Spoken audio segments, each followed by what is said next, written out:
Well, Jim Rutherford just had an interview with the Globe and Mail, and he eviscerated his own team in a way I don't know if I've ever seen before. It's been sort of an open secret, or at least wildly speculated, that the Vancouver Canucks locker room is dysfunctional. Really, these talks started last year. It was rumored that certain players were looking for trades out of Vancouver or would not be re-signing. However, with Vancouver playing poorly, it's really the talk of the NHL, especially the feud between JT Miller and Elias Pettersson. Well, Jim Rutherford pulled no punches. He confirmed many, if not most, of the rumors while discussing the state of his team. Regarding the Stars, he says, although they've worked on their relationship, issues only get resolved for a short period of time before festering, to the point where it seems like there's no good solution which would keep this group together. Obviously, we don't know from the outside why these players dislike each other, but it seems clear that this level of animosity cannot be worked around or mended. He goes on to talk about the impact this will have on the Canucks. He said, "We're talking two of our best players, certainly our best forwards. It can be really tough on a franchise. When you're planning on peaking this team into a contending one, and then you find out that's not going to happen, or at least with this group we have now. What should make this even scarier for Vancouver fans is the fact that Quinn Hughes, the most important player on their team, does not want to be a part of a rebuild." He says, and I quote, "If we were going to completely start over, that means he goes." This provides a bit of context for some of the trades we've been hearing. Apparently, the Canucks and Rangers were close to a deal which would send NHL-ready players back to Vancouver, including perhaps Keandre Miller. And that's part of the reason why I'm so surprised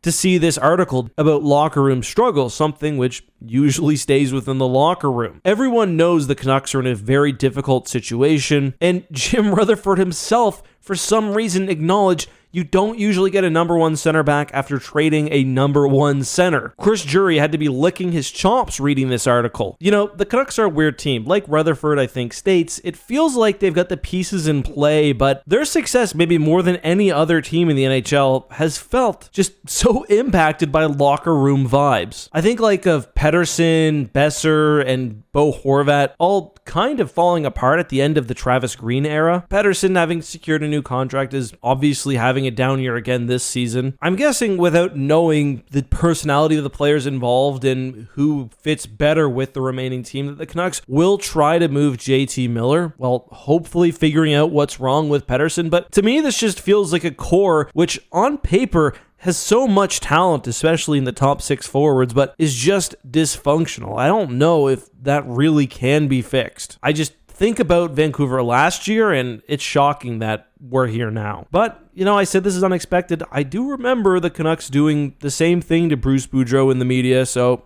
maybe it's not. I will say, this whole situation makes moving on from Bo Horvat look even more difficult in my opinion. Obviously, they chose the wrong player to punt, but I don't know. Canucks fans especially, let me know what you think. I don't get to watch as many Canucks games as I'd like. The games usually start at 11:30 my time, really 11:45, but I enjoy the team, and I always look forward to the Canuck-Canadian team battles, so I'd love to see them make the playoffs and turn things around, but it doesn't look to be in the cards. If you enjoyed today's video, please drop a like, and if you want more content, there's a new basketball, football, and hockey video on screen right now. I'll see you soon. Thanks for watching.